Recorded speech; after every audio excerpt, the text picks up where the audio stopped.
ఆకాష్ ఆలోచనలు వేగంగా గతంలోకి పరుగులు పెట్టాయి. ఎప్పుడో తన చిన్నతనంలో తన తల్లికి ఉండేది మాన్స్టర్ టీమ్ సెక్యూరిటీ. ఆ తర్వాత కొంతకాలానికి ఆ టీం కనుమరుగైపోవడం కూడా గుర్తుకొచ్చింది. బట్ కారణాలు తెలుసుకునే వయసు కానీ అర్థం చేసుకునే మెచ్యూరిటీ కూడా అప్పుడు అతనికి లేదు. గతం తాలూకు ఆలోచనల్లో ఉన్న ఆకాష్ని కుదిపి, ఆకాష్, నీకు ఇంపార్టెంట్ విషయం చెప్పాలి. బట్ నీకు తెలుసు అన్నట్లు ఎవ్వరికీ తెలియకూడదు గంభీరంగా చెప్పాడు శ్రీనివాస్.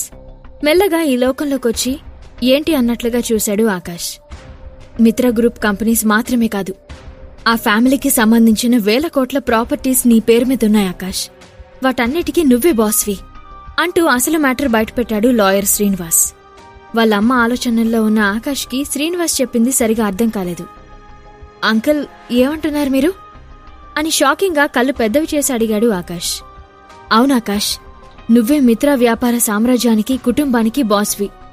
ఎందుకు ఏంటి ఎలా అంటే నాక్కూడా తెలీదు. బట్ ఇప్పటి నుండి నువ్వు వేసే ప్రతి అడుగు ఆచితూచి చాలా జాగ్రత్తగా వేయాలి. నువ్వు తీసుకునే నిర్ణయం వెనుక ఇప్పుడు నీ ఒక్కడి లైఫే కాదు, కొన్ని 100 ఫ్యామిలీస్ ఆధారపడున్నాయి సీరియస్గా చెప్పాడు శ్రీనివాస్.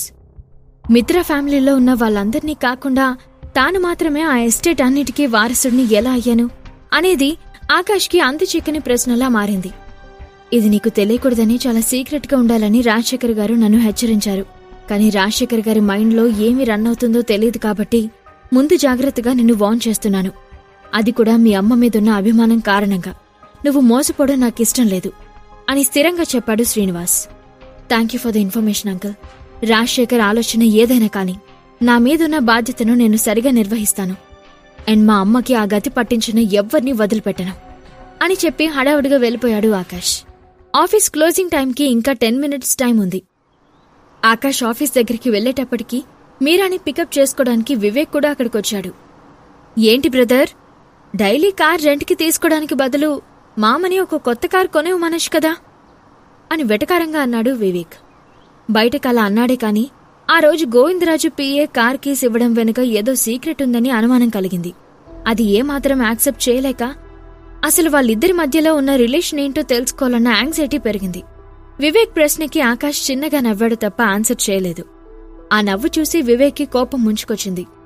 రేయ్, అంత బలిపేంట్రా, అడుగుతుంటే ఆన్సర్ చేయకుండా వెళ్ళిపోతున్నావు అని అరుస్తూ తన స్టేటస్ చూపించాలనే ప్రయత్నం చేశాడు వివేక్.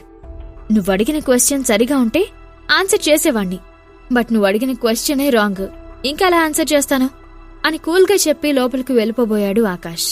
అంతలోనే ఐశ్వర్య ఆకాష్ దగ్గరకొచ్చి, ఆకాష్ వచ్చావా, సరే వెళ్దామా అని పొలైట్గా అడిగింది.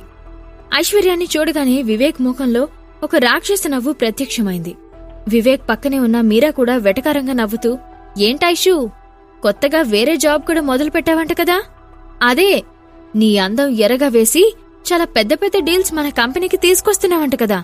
గుడ్ గుడ్, అలాగే కంపెనీని పైకి తీసుకురా అని అసహ్యంగా అంది. మీరా వాయిస్ వినగానే ఆగిపోయిన ఆకాష్ ఐశ్వర్యాలకి ఆమె మాటలు వింటుంటే కంపరంగా అనిపించింది. మీరా అలా మాట్లాడ్డానికి వెనుక కారణం ఎవరన్నదే ఐశ్వర్యకు అర్థమైంది. ఏం మాట్లాడుతున్నావు మీరా? మన ఐషు ఎలాంటిదో నీకు తెలుసు కదా, నువ్వేదో పొరపాటు పడుతున్నావు అని ఓవరాక్షన్ చేస్తూ అన్నాడు వివేక్.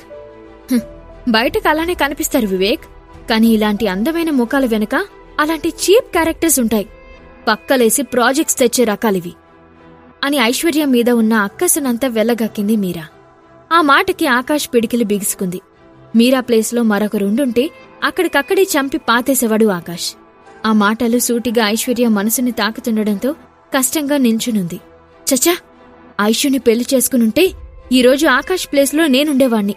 ఐ మీన్, తన పంతం నెగ్గడం కోసం మరొకరితో పక్క పంచుకునేంత నీచానికి దిగజారన్న దాంతో ఇంతసేపు ఉండేవాణ్ణి కాదు అని కొంచెం కూడా జాలి లేకుండా మాట్లాడాడు వివేక్. ఆ మాటకి ఆకాష్ వివేక్ని లాగిపెట్టి కొట్టాలని చూశాడు. కాని ఐశ్వర్య అతన్ని చేయి పట్టుకుని వద్దండంతో వెనక్కి తగ్గాడు.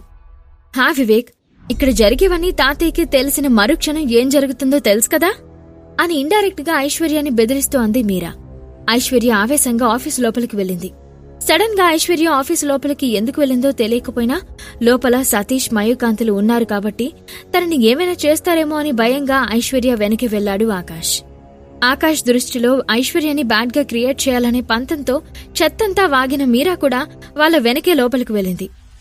నీకు సిగ్గు శరం లాంటివేం లేవా నిన్నే కదా డాడీ చేతిలో తన్నులు తిన్నావు, అయినా నీ బుద్ధి పోనిచ్చుకోలేదు.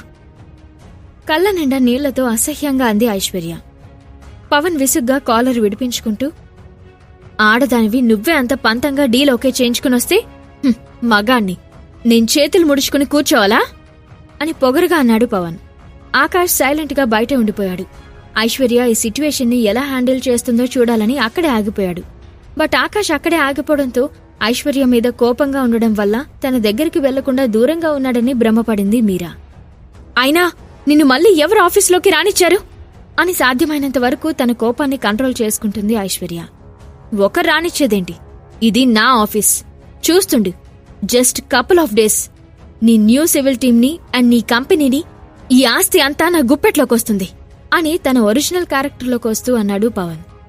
ఆకాష్ కోపంగా పవన్ని చూస్తూ, వీడికింత ధైర్యం ఎలా వచ్చింది? సార్ అంత స్ట్రాంగ్గా వార్నింగ్ ఇచ్చిన తర్వాత కూడా వీడు మళ్ళీ ఆఫీస్కొచ్చాడంటే ఏదో బలమైన కారణమే ఉండుంటుంది అని అనుకున్నాడు. మీరా తన పక్కనే ఉన్న వివేక్తో మాట్లాడుతున్నట్లుగా, పెదనాన్న అన్నయ్యకి ఈ ఆఫీస్ దరిదాపుల్లో కూడా రావద్దని వార్నింగ్ ఇచ్చినా ఎందుకొచ్చాడో తెలుసా అని అడిగింది. మీరా ఏం మాట్లాడుతుందో తెలియని వివేక్ బ్లాంక్గా చూశాడు. మీరానే మళ్ళీ మాట్లాడుతూ, ఐశ్వర్య ఎలాంటిదో తెలిసి కూడా తన చేతుల్లో ఇంత పెద్ద ప్రాజెక్ట్ ఉండడం అన్నయ్యకిష్టం లేదు. అందుకే డాడీ తాతయ్యతో మాట్లాడి ఈ కంపెనీలో అన్నయ్యకి ఉన్న షేర్స్ ని అడ్డుగా పెట్టుకుని మరీ ఆఫీస్కొచ్చాడు. ఈ కంపెనీ అంటే అన్నయ్యకి అంత గౌరవం అని సిన్సియర్గా చెప్పింది. చంద్రకాంత్ ఎవరి మాటైనా వింటాడు అంటే అది కేవలం వాళ్ళ నాన్నది మాత్రమే. సొంత ఊరిని వదిలి ఇక్కడికి రావడం ఇష్టం లేక ఊర్లో ఉన్న భూములను చూసుకుంటూ ఉండిపోయాడు చంద్రకాంత్ ఫాదర్. ఆడపిల్లలంటే కేవలం ఇంటికి వంటింటికి మాత్రమే అంకితం అనుకునే మనస్తత్వం అయింది. తండ్రి అంటే చంద్రకాంత్కి ఎనలేని అభిమానం, గౌరవం. ఒకప్పుడు తండ్రిని అడ్డుగా పెట్టుకుని చంద్రకాంత్ కంపెనీలో షేర్స్ తీసుకున్నాడు మాయుకాంత్. ఇప్పుడు కూడా చంద్రకాంత్ వీక్నెస్ అడ్డుగా పెట్టుకుని పవన్ని మళ్లీ ఆఫీస్లో అడుగుపెట్టేలా చేశాడు. ఆకాష్ ఈ 3 ఏళ్లలో పెద్దాయన్ని 3 సార్లు మాత్రమే చూశాడు. అందుకే పెద్దాయన గురించి ఎక్కువగా తెలీదు. ఓరగా ఆకాష్ని చూసి తన మాటలు అతను వింటున్నాడని కన్ఫర్మ్ చేసుకున్న మీరా, హా ఆకాష్, నీకింకో విషయం తెలుసా? ఈరోజు ప్రాజెక్ట్ డిస్కషన్ కోసం మిత్రా కంపెనీస్ జనరల్ మేనేజర్ని హోటల్ రూంలో సీక్రెట్గా మీట్ అయింది ఐశ్వర్య. అది కూడా 3 అవర్స్. లోపల ఏం జరిగిందో నాకైతే తెలీదు మరి అని రెచ్చగొడుతూ అమాయకంగా చెప్పింది. మీరా ఐశ్వర్య బాబాయ్ కూతురు అనే ఒకే ఒక్క కారణంతో అప్పటి వరకు సైలెంట్గా ఉన్న ఆకాష్ ఆ మాటలతో తన కోపాన్ని కంట్రోల్ చేసుకోలేకపోయాడు. ఎర్రబడిన కళ్లతో మీరా వైపు ఒక్కసారిగా తిరిగాడు. ఆకాష్ కోపాన్ని చూసి మీరా ఒక అడుగు వెనక్కి వేసింది. ఈ ప్రశ్నలకు సమాధానాలు తెలుసుకోవాలంటే నెక్స్ట్ ఎపిసోడ్ వినాల్సిందే. క్రింద ఇచ్చిన లింక్ ని క్లిక్ చేసి పాకెట్ ఎఫ్ఎం యాప్ ని ఇన్స్టాల్ చేసుకోండి. Stay tune to pocket FM.